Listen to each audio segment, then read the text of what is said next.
Hoje nós vamos falar sobre a reforma trabalhista, a reforma da CLT, a consolidação das leis do trabalho. Talvez uma reforma pior para os trabalhadores do que a reforma previdenciária. Eu vou só dar dois exemplos. É uma reforma que provavelmente ela acabará com a justiça do trabalho, e é importante dizer que a justiça do trabalho é a única justiça que olha para o trabalhador no Brasil, para o pobre.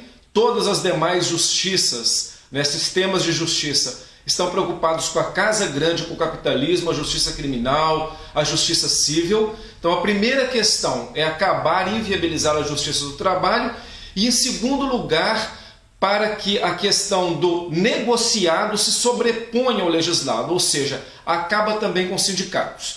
Essa reforma que está sendo votada na Câmara Federal, ela é terrível. Nem os militares fizeram esse tipo de reforma, porque os militares, pelo menos, são nacionalistas. Mas essa camarilha está realmente destruindo todos os direitos sociais, todos os direitos previdenciários e agora os direitos trabalhistas.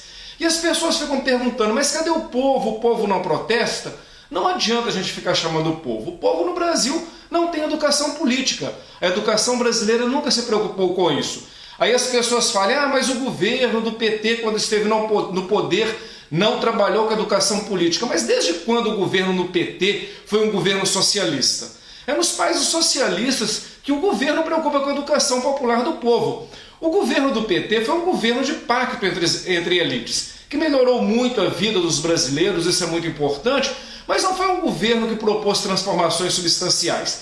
Essa atividade de formação política da cidadania cabe aos movimentos sociais, aos partidos de esquerda e aos sindicatos. Então não adianta ficar transferindo a responsabilidade somente para quando foi o governo que deixou de fazer. A questão é o que os sindicatos, os movimentos de esquerda, as igrejas fizeram de educação popular para a cidadania naquele período em que todo mundo dormia em berço esplêndido. Então a questão é essa, o que nós hoje podemos fazer para barrar essas reformas que andam a passos largos? É preciso dizer que não adianta ficar nas redes sociais reclamando daqui, mandando mensagenzinha para político ali.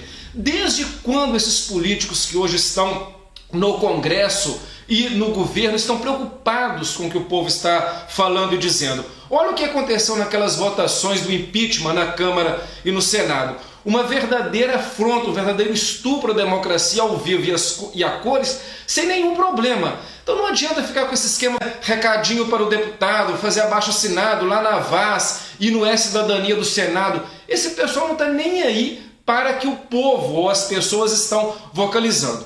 É preciso nós enquanto sociedade, pensarmos em métodos mais eficazes para enfrentar a situação atual. Talvez um dos métodos importantes que nós poderíamos recorrer é invadir Brasília, não é? Lá que é o centro do poder. Ao invés de ficar fazendo rede social, fazendo passeata aqui ou acolá, que é muito importante, é preciso que nós estejamos lá no centro do poder.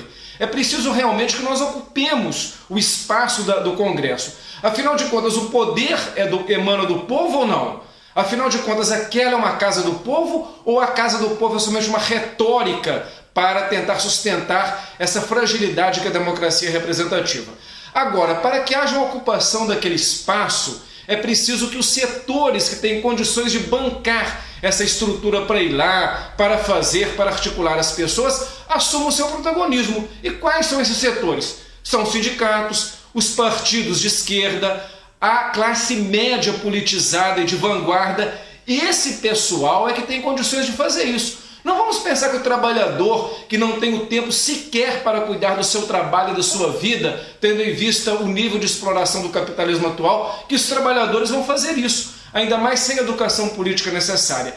Então o que eu estou querendo dizer é que se as esquerdas, os sindicatos, os partidos de esquerda não tiverem uma pauta comum, ao invés de todo mundo ficar preocupado em fazer o selfie para mandar para sua base sindical, partidária ou ideológica, para dizer que está mobilizado, ao invés das pessoas ficarem fazendo isso, era preciso que nós realmente discutíssemos uma base comum, uma forma de que todos pudessem participar, aquilo que é fundamental para a articulação social nesse momento, e ocupar a sede do poder. Lá é que estão sendo tomadas essas decisões que não serão revertidas por um governo que fará pacto entre elites. No futuro, é claro que um governo popular é muito melhor do que a camarilha golpista a serviço do capital.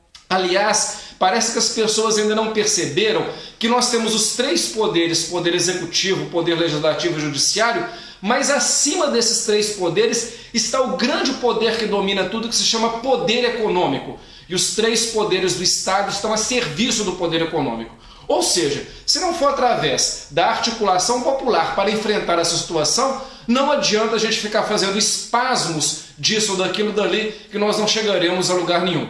Esse é o recado de hoje. Muito obrigado.